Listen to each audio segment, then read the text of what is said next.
Assalamualaikum warahmatullahi wabarakatuh. Perkenalkan, kami dari mahasiswa Universitas Muhammadiyah Purwokerto, Fakultas Ilmu Kesehatan, Program Studi Keperawatan S1 semester 5. Video ini dibuat untuk memenuhi tugas dalam mata kuliah keperawatan dewasa dengan dosen pengampu, Ibu Nurse Susana Widyaningsi Eskep MNS. Kelompok kami terdiri dari 6 orang yang sudah bekerja sama dalam menyelesaikan tugas ini dengan materi yang berjudul Laporan Pendahuluan dan Asuhan Keperawatan pada Cedera Kepala Berat. Sebelum masuk ke materi, izinkan kami memperkenalkan diri. Yang pertama ada Nur Malasari dengan NIM 211020126. Yang kedua ada Yeni Sulistiani dengan NIM 211020145. Yang ketiga ada Maulida Nur Saida dengan NIM 211020150. Yang keempat ada Yulia Purnamasari dengan NIM 211020159. Yang kelima ada Muhammad Taufikur Rahman dengan NIM 23190100105. Yang keenam ada Masna Nur Fadilah dengan NIM 23190100106.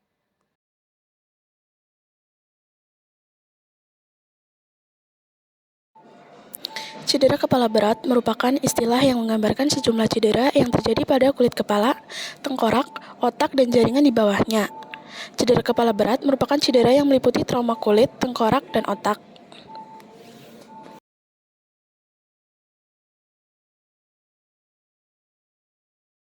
Cedera kepala diklasifikasikan menjadi 3 kelompok berdasarkan nilai GCS. Yang pertama, cedera kepala ringan atau CKR dengan GCS di atas 13.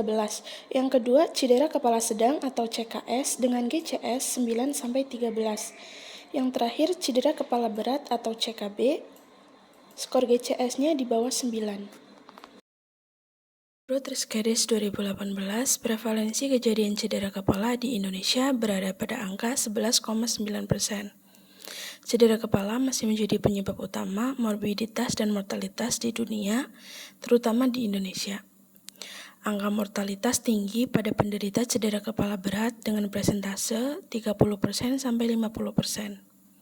Berdasarkan data statistik RSUD Tugu Rejo Semarang pada tahun 2009, menunjukkan terdapat 1045 pasien rawat inap dengan kasus cedera kepala.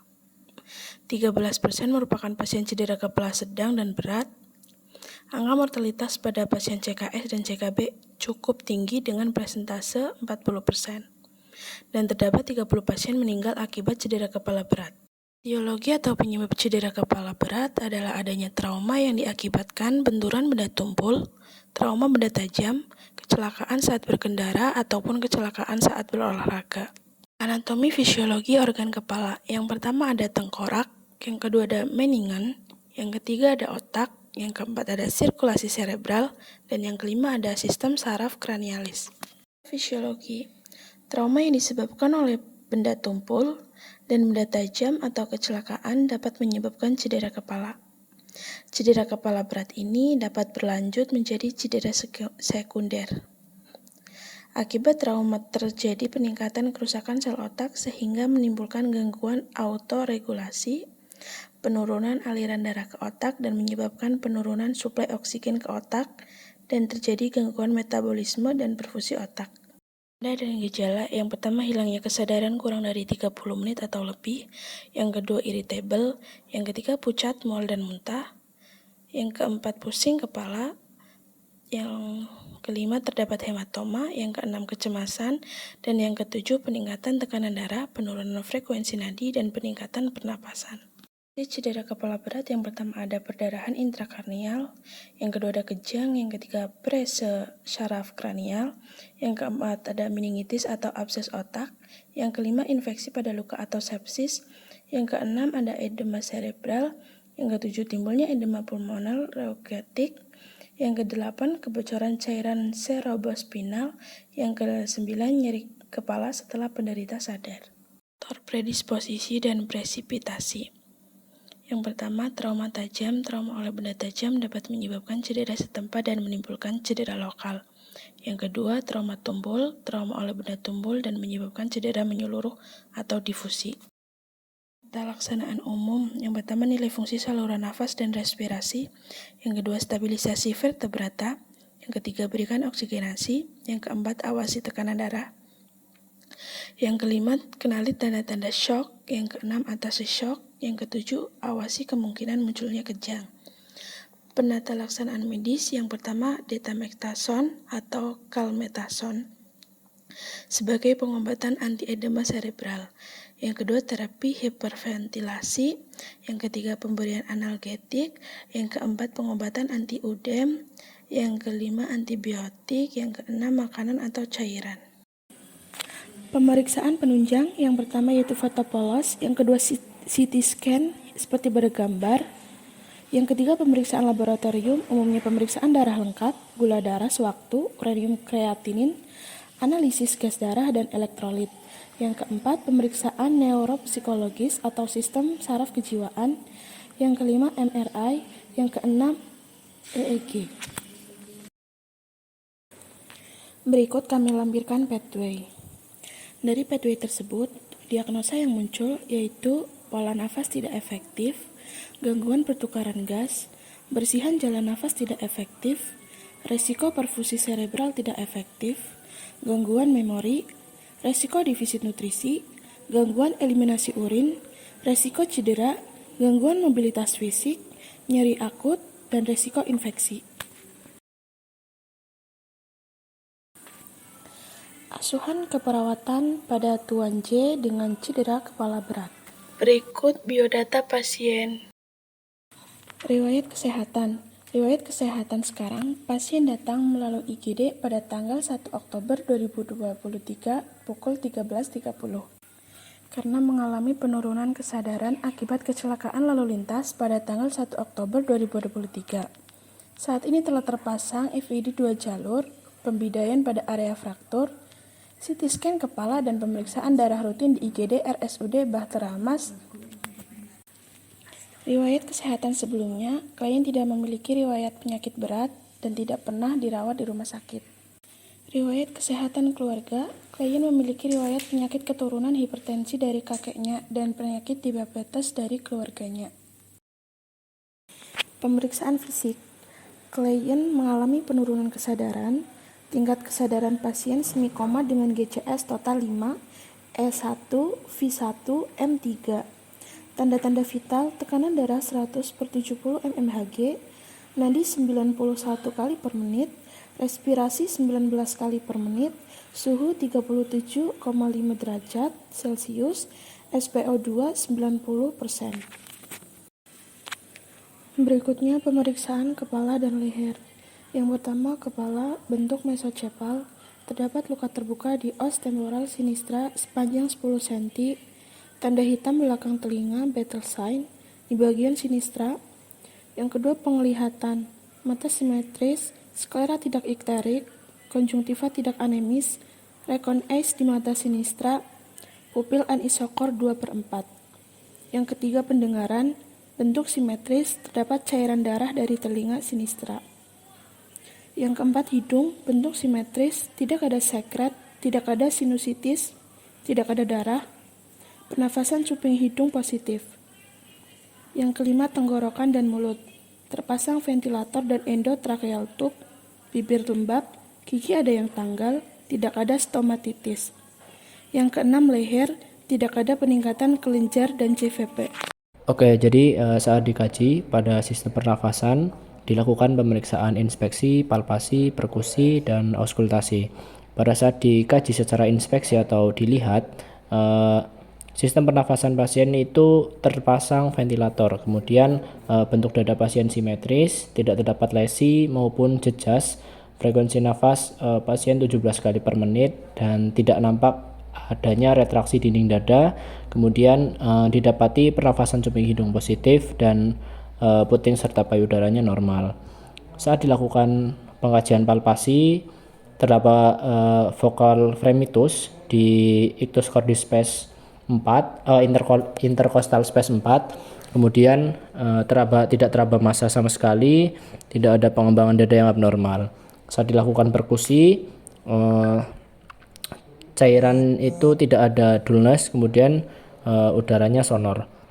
Saat dilakukan auskultasi, suara nafas vesikuler, terdapat juga suara tambahan stridor, kemudian tidak ada krepitasi dan tidak ada bunyi tambahan wheezing.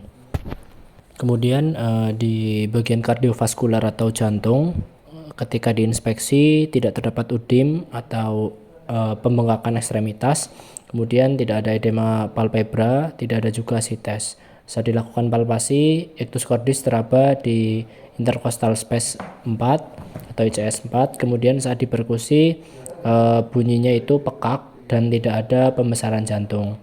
Saat dilakukan auskultasi, bunyi jantung 1 dan bunyi jantung 2 normal. Kemudian pemeriksaan lainnya untuk akralnya dingin dan capillary refill time-nya itu kurang dari 3 detik atau bisa dikatakan normal. Kemudian untuk bagian ekstremitas, untuk bagian ekstremitasnya atas itu tidak terdapat deformitas atau kelainan atau perubahan struktur tulang. Kemudian di bagian ekstremitas atau anggota gerak bawah itu tidak terdapat deformitas, sama seperti yang atas, tidak ada kelainan di bagian tulang, baik itu di bagian sinistra atau kiri. Kemudian terdapat fraktur atau patah tulang di os femur bagian paha sinistra, yaitu bagian kiri. Kulit bersih, warna kulitnya itu sawo matang, akral teraba dingin, dan turgor kulitnya baik. Kemudian di bagian genitalianya tampak normal, bersih, dan terpasang kateter urin sebagai alat bantu pasien untuk eliminasi. Oke, lanjut masuk di bagian analisa data. Di sini kami mengambil 3 problem atau diagnosa keperawatan. Yang pertama, terdapat resiko perfusi cerebral tidak efektif yang berhubungan dengan cedera kepala, ditandai dengan hasil CT scan intracerebral dan intraventrikular hematoma dan fraktur Lifford 1-3. Dengan data subjektifnya itu tidak ada karena pasien mengalami penurunan kesadaran. Kemudian di bagian data objektif yang bisa kita dapati bahwasanya keadaan umum pasien itu mengalami penurunan kesadaran. Kemudian terpasang IVFD 2 jalur atau intravena. Kemudian GCS-nya itu dengan jumlah total 5, tekanan darahnya 100/70 mm Hg, kemudian nadinya 91 kali per menit, respiratory rate atau pernafasannya itu 19 kali per menit, suhunya 37,5 Celcius, untuk saturasi oksigennya 90%, dan terdapat luka di os temporal sinistra bagian kiri sepanjang 10 cm. Kemudian diagnosa yang kedua, kami angkat pola nafas tidak efektif berhubungan dengan hambatan upaya bernafas, ditandai dengan terdapat suara tambahan. Kemudian terpasang endotracheal tube dan ventilator. Data subjektifnya tidak ada. Untuk data objektifnya, keadaan umum mengalami penurunan kesadaran. Bisa didapati data juga di pasien itu terdapat alat bantu berupa ventilator dan endotracheal tube. Untuk nadinya itu 91 kali per menit, dan untuk pernafasannya 19 kali per menit. Terdapat juga suara napas tambahan stridor. Kemudian untuk diagnosa yang ketiga, kami angkat gangguan mobilitas fisik yang berhubungan dengan gangguan neuromuskular, ditandai dengan fisik pasien yang mengalami kelemahan. Untuk data subjektifnya tidak ada. Kemudian data objektifnya bisa didapati bahwasanya keadaan umum pasien itu mengalami penurunan kesadaran dengan GCS total 5. Kemudian terdapat luka terbuka di os temporal sinistra sepanjang 10 cm. Memasuki intervensi keperawatan untuk mengatasi diagnosa yang pertama, yaitu resiko perfusi cerebral tidak efektif yang berhubungan dengan cedera kepala, ditandai dengan hasil CT scan intracerebral dan intraventrikular hematoma serta fraktur Lifford 1-3. Untuk observasi, identifikasi penyebab peningkatan tekanan intrakranial kemudian dimonitor tanda dan gejala peningkatannya, dan monitor intake serta output cairan. Di bagian terapeutik, kami memberikan intervensi untuk memberikan posisi semivolar agar memudahkan pasien di dalam bernafas, mencegah terjadinya kejang, kemudian mempertahankan suhu normal. Dan di bagian kolaborasi, kami kolaborasikan dengan pemberian sedasi atau antikonvulsan jika perlu, dan pemberian diuretik osmosis jika perlu. Kemudian untuk intervensi yang kedua, berkaitan dengan pola nafas tidak efektif yang berhubungan dengan hambatan upaya bernafas, ditandai dengan terdapat suara tambahan stridor dan terpasang endotracheal tube serta ventilator. Untuk observasinya, kami mengintervensikan untuk monitoring pola nafas, baik itu dari frekuensi, kedalaman, maupun usaha nafas. Kemudian untuk terapeutiknya, kami memberikan posisi semivolar dan volar untuk memudahkan pasien di dalam bernafas dan memberikan oksigen agar untuk memastikan bahwasanya kebutuhan oksigen pasien masih tetap tercukupi. Dan di bagian kolaborasi, kami memberikan obat bronkodilator, ekspektron, mukolitik jika perlu. Itu untuk membantu pasien agar pernafasannya lebih lancar. Kemudian untuk intervensi yang ketiga, mengenai gangguan mobilitas fisik yang berhubungan dengan gangguan neuromuskular yang ditandai dengan fisik pasien yang mengalami kelemahan. Untuk observasinya yaitu identifikasi toleransi fisik melakukan pergerakan, kemudian memonitoring kondisi umum selama melakukan mobilisasi. Untuk terapeutiknya kami memfasilitasi melakukan gerakan jika pasien memerlukan, kemudian rasionalisasinya mengidentifikasi toleransi fisik, melakukan pergerakan, kemudian memonitoring kondisi umum selama melakukan mobilisasi. Kemudian di bagian evaluasi, setelah kami lakukan tindakan keperawatan untuk mengatasi masalah keperawatan klien dengan diagnosa yang pertama, resiko perfusi cerebral tidak efektif, kami evaluasi pada tanggal 3 Oktober 2023 pada pukul 2 dengan data subjektifnya tidak ada, dan data objektifnya itu pasien masih tetap terbaring lemah dengan tingkat kesadaran semikoma dan nilai GCS totalnya itu 5. Refleks brainstreamnya 7, kemudian untuk tekanan darahnya 111/70 mm Hg. Untuk suhunya sendiri agak sedikit tinggi dengan suhu 37,6 derajat Celcius.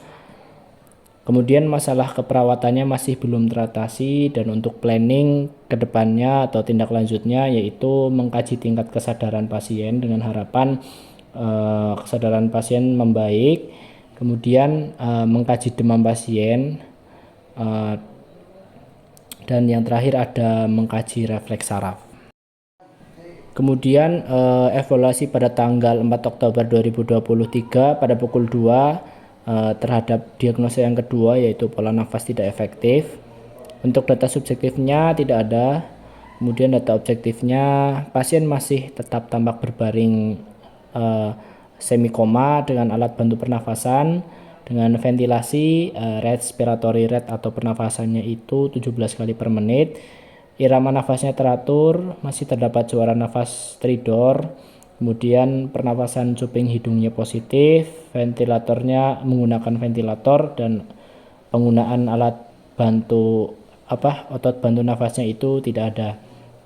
Untuk heart rate-nya 93 kali per menit atau denyut nadinya, dan untuk pernafasannya 17 kali per menit dengan saturasi oksigen 90%. Masalah keperawatannya masih belum teratasi. Planning selanjutnya mengkaji pola nafas. Selanjutnya untuk evaluasi pada tanggal 5 Oktober 2023 pukul 2 dari diagnosa yang ketiga yaitu gangguan mobilitas fisik. Data subjektifnya itu tidak ada, dan data objektifnya tingkat kesadaran pasien semikoma dengan nilai total GCS 5. Pasien masih belum bisa melakukan mobilitas fisik. Masalah keperawatannya masih belum teratasi, dan untuk planning kedepannya yaitu mengkaji mobilitas fisik. Oke, kemudian untuk bagian drug study yaitu obat-obat yang kami berikan kepada pasien, yaitu diantaranya ada Infos D5 1/4 NS dengan dosis 1000 cc per hari untuk mengganti cairan yang masuk ke tubuh pasien. Nah, kontraindikasinya sendiri itu untuk pasien yang mengalami hipersensitif terhadap glukosa, pasien dengan dehidrasi berat, sindrom malabsorpsi glukosa atau sampai ke laktosa, kemudian pasien yang mengalami stroke iskemik.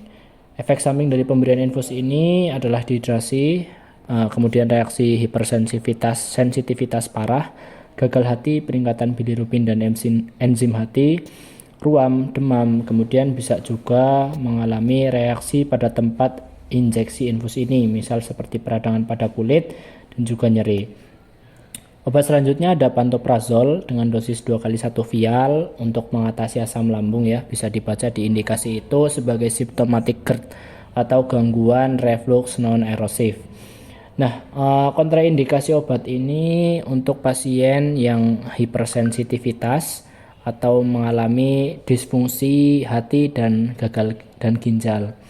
Untuk efek samping obat ini sendiri, pasien itu bisa mengalami mual muntah, diare, pasien bisa mengalami konstipasi, mulut kering, pasien juga bisa pusing dan bisa juga terdapat reaksi alergi obat. Kemudian untuk drug study selanjutnya yaitu kami juga memberikan obat furosemid dengan dosis 2 kali 2 ampul. Obat furosemid ini adalah obat golongan loop diuretik yang bekerja pada glomerulus ginjal untuk menghambat penyerapan kembali zat natrium oleh sel tubulus ginjal sehingga terjadi peningkatan pengeluaran air, natrium, klorida, dan kalium tanpa mempengaruhi tekanan darah normal.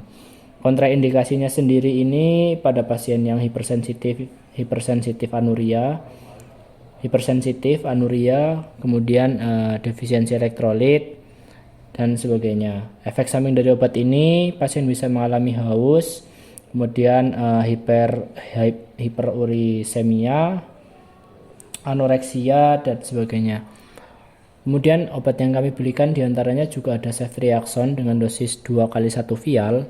Obat ini biasa digunakan untuk mengatasi berbagai infeksi seperti infeksi bakteri, baik itu di saluran nafas, saluran kemih, dan berbagai keadaan lainnya.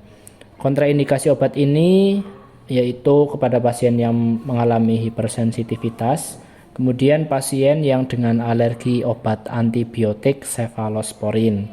Untuk efek samping obatnya sendiri, biasanya pasien yang tidak cocok dengan ini bisa mengalami bengkak, kemerahan, kemudian rasa nyeri di tempat injeksi, bisa juga mengalami diare, sesak nafas, nyeri dada, sakit tenggorokan, bisa juga mengalami kelelahan atau kelemahan, mual muntah, dan kejang.